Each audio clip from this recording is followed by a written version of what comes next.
Welcome to CMD news. నా పేరు దివ్య. ముందుగా నేటి వార్తా విశేషాలు. బంగారుపాలెం మండలం కాటప్పగారిపల్లిలో అక్కపై చెల్లెలు దాడి.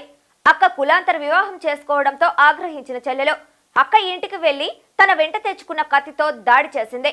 కాటప్పగారిపల్లి చెందిన రాజశేఖర్ పలంనేరు ఓ ప్రైవేటు కళాశాలలో ఉపాధ్యాయుడు.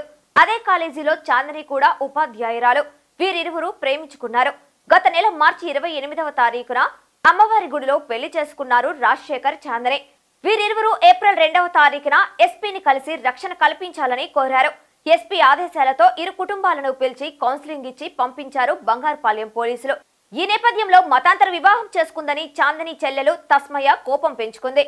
కాటప్పగారిపల్లిలో అక్క బాబా వాళ్ళ ఇంటికి వెళ్లి తన వెంట తెచ్చుకున్న కత్తితో దాడి చేయగా వారిద్దరూ స్వల్పంగా గాయపడ్డారు. కేసు నమోదు చేసి దర్యాప్తు చేస్తున్నారు బంగారుపాలెం పోలీసులు.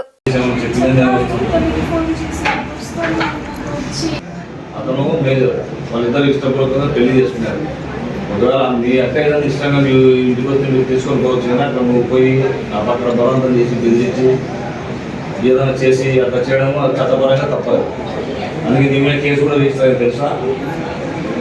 తెలుసా కేసు కూడా రిజిస్టర్ అయింది. ఆ విధంగా చేయొద్దు గురించి, ఓకేనా? నిన్నటి దినం బంగారుపాలెం మండలం కాటప్పగారిపల్లి గ్రామంలో ఒక సంఘటన జరగడం జరిగింది. విషయం ఏమంటే, కాటప్పగారిపల్లి గ్రామానికి చెందిన రాజశేఖర్ అనే వ్యక్తి మార్చి నెలలో ఒక ప్రేమ వివాహం చేసుకోవడం జరిగింది. ఆ అమ్మాయి పేరు వచ్చేసి చాందిని, పలమనేరు.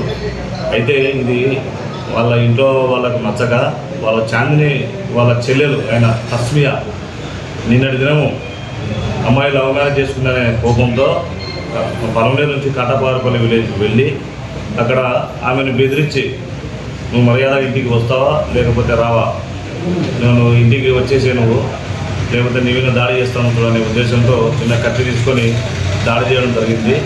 ఆ దాడిలో చాందినికి రక్తగాయం కావడం జరిగింది. దీనివల్ల మాకు రాబడిన సమాచారం మేరకు మేము వెంటనే అక్కడికి స్పాట్లోకి వెళ్ళి వాళ్ళందరినీ స్టేషన్కి పిలిపించి చాందిని వాళ్ళ భర్త రాజశేఖర్ ఫిర్యాదు మేరకు పోలీస్ స్టేషన్లో కేసు నమోదు చేసి దర్యాప్తు చేస్తూ ఉన్నాం. ఈ దాడికి కారణం కేవలం ప్రేమ వివాహమే కారణం.